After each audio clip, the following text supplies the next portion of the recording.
అదరగొట్టే కారం రంగు రుచి ఆచి కారం పొడి.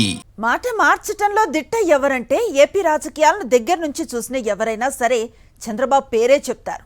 సాధారణంగా 6 నెలలు సావాసం చేస్తే వారే వీరవుతారంటారు. ఈ సామెత తనకు నప్పుతుంది అంటున్నారు డిప్యూటీ సీఎం పవన్ కళ్యాణ్. యువత విచితాలు కోరుకోవటం లేదని 2018లో ప్రకటించిన పవన్ 2024 ఎన్నికల నాటికి మనసు మార్చుకున్నారు. సూపర్ 6తో పాటు షణ్ముఖ వ్యూహ అంటూ ఎడాపెడా ఉచిత పథకాలను ప్రకటించారు. అధికారంలోకి వచ్చాక వాటి జోలికి వెళ్లని పవన్ ఇప్పుడు మళ్లీ మాట మార్చారు.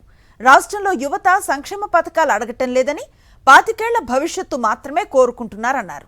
అంటే రాజకీయ పార్టీగా తమ విధానాలను మార్చుకుంటున్న పవన్ హామీలు ఎగ్గొట్టేందుకే ఈ ప్లాన్ వేశారా? సీనియర్ జర్నలిస్ట్ కొమ్మినేని శ్రీనివాసరావు విశ్లేషణ ఇప్పుడు చూద్దాం.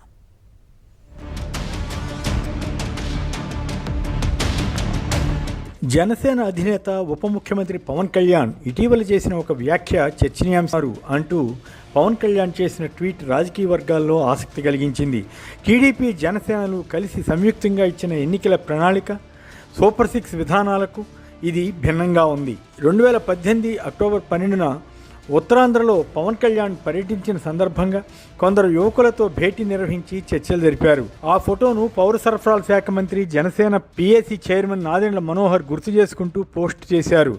దాన్ని పవన్ కళ్యాణ్ ట్యాగ్ చేస్తూ ఏపీలో యువత సంక్షేమ పథకాలు ఉచితాలు అడగడం లేదని 25 ఏళ్ల భవిష్యత్తును అడుగుతున్నారని పేర్కొన్నారు.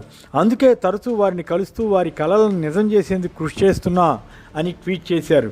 ఈ ట్వీట్లో ఎంతవరకు చిత్తశుద్ధి ఉంది అన్న ప్రశ్న సహజంగానే వస్తుంది.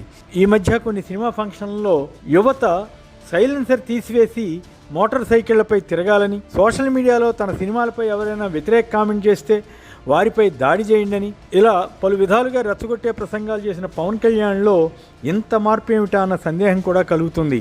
యువత భవిష్యత్తు గురించి పవన్ కళ్యాణ్ తనకు వచ్చిన అవకాశాన్ని సద్వినియోగం చేసుకుని కృషి చేస్తే ఎవరైనా హర్షించాల్సిందే. కానీ ఆయన అలా చేస్తున్నారన్న దానికి దాఖలాలు కనిపించాలి కదా. అసలు రాజకీయాల్లో ఒక నిబద్ధత ఉండాలి కదా. డబుల్ టాక్ చేయటం కాకుండా జరిగిన తప్పొప్పులను విశ్లేషించుకుని వ్యవహరించాలి కదా. పవన్ కళ్యాణ్ టీడీపీ ప్రతిపాదించిన సూపర్ 6తో పాటు జనసేన షణ్ముఖ వ్యూహం అంటూ కొన్ని వాగ్దానాలు చేశారు. వాటిలో ముఖ్యమైనది సౌభాగ్య పదం అన్న స్కీమ్. దాని ప్రకారం చిన్న మధ్య తరహా పరిశ్రమలకు, అంకుర సంస్థలకు ప్రాజెక్ట్ వ్యయంలో గరిష్టంగా 10 లక్షల రూపాయల వరకు సబ్సిడీ ఇవ్వాలని ప్రతిపాదించారు. ప్రతి నియోజకవర్గంలో 500 మందికి ఇలా ఇస్తామని కూడా ఎన్నికల ప్రచార సమయంలో ప్రకటించేవారు. అలా చేస్తే నిరుద్యోగ సమస్య తీరిపోతుందని కూడా ఆయన చెబుతుండేవారు. మరి అలా ఇచ్చారా? యువత 25 ఏళ్ల భవిష్యత్తులో భాగంగా 10 లక్షల చొప్పున కూటమి సర్కారు ఎక్కడైనా ఇచ్చిందా?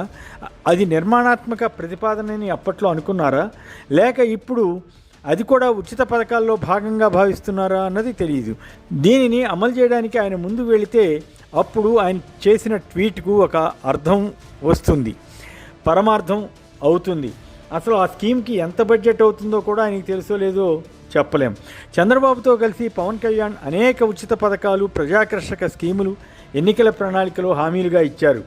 అప్పటి ముఖ్యమంత్రి జగన్ ఇచ్చే వాటికి అదనంగా ఇవి అని ఊరించారు.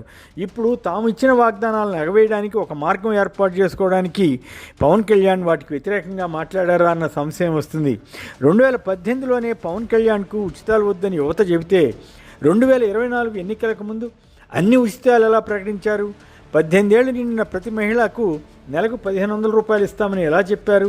టీడీపీ ప్రతిపాదన చేసి ఉంటే దాన్ని పవన్ కళ్యాణ్ అప్పుడే వ్యతిరేకించి ఉండాలి కదా. నిరుద్యోగి భృతి నెలకు 3000 రూపాయల చొప్పున ఇస్తామని ఏ విధంగా ఆయన హామీ ఇచ్చారు?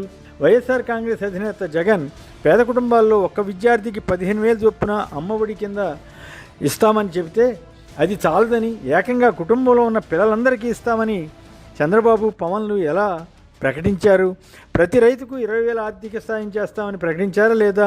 మహిళలకు ఉచిత బస్ ప్రయాణం కల్పిస్తామని ఎన్నికల ప్రణాళికలో ఎలా తెలిపారు? జనసేన ఎన్నికల ప్రచారంలో దానిపై ఎంత ఆకర్షణీయంగా మహిళలను నమ్మబలికారు?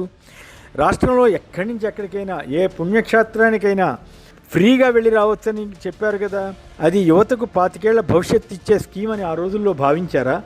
బీసీలకు 50 ఏళ్లకే 4,000 రూపాయల చొప్పున పెన్షన్ ఇస్తామని చెప్పారే, ఉద్యోగులకు మెరుగైన పీఆర్సీ అమలు చేస్తామని తెలిపారే, వాలంటీర్ల గౌరవ వేతనం 5,000 రూపాయల నుంచి 10,000కు పెంచుతామని వాగ్దానం చేశారే, ప్రతి కుటుంబానికి 3 గ్యాస్ సిలిండర్లు ఫ్రీ అన్నారే.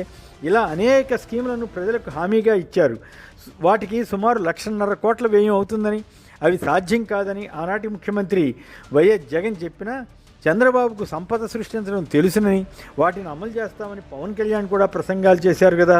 ఎన్నికల హామీల్లో కొన్నిటిని కొద్దిగా అమలు చేసి మిగిలిన వాటి విషయంలో ఇప్పుడు ఎందుకు నోరు విప్పలేకపోతున్నారు? అసలు ఒక వృద్ధాప్య పెన్షన్ 1,000 రూపాయలు పెంచడం, ఒక గ్యాస్ సిలిండర్ ఇవ్వడం మినహా ఒక ఏడాది మొత్తం స్కీములన్నీ ఎగవేశారు. ప్రజల నుంచి వస్తున్న ఒత్తిడితో కొన్నిటిని అరాకొరా అమలు చేశారు. ఇప్పుడు సడన్గా పవన్ కళ్యాణ్ ఈ రకంగా యువత సంక్షేమ పథకాలు ఉచితాలు అడగడం లేదని చెబుతున్నారంటే ఏదైనా ప్లాన్ ప్రకారం ఈ స్టేట్మెంట్ ఇచ్చారా అన్న భావన కలుగుతుంది. హామీల ఎగవేతకు దారి వెతుకుతున్నారా అన్న ప్రశ్న వస్తుంది. అధికారం వచ్చే వరకు ఒక మాట, ఆ తర్వాత మరో మాట మాట్లాడితే జనం పవన్ కళ్యాణ్ వంటి వారిని ఎలా నమ్ముతారో ఆయనే చెప్పాలి.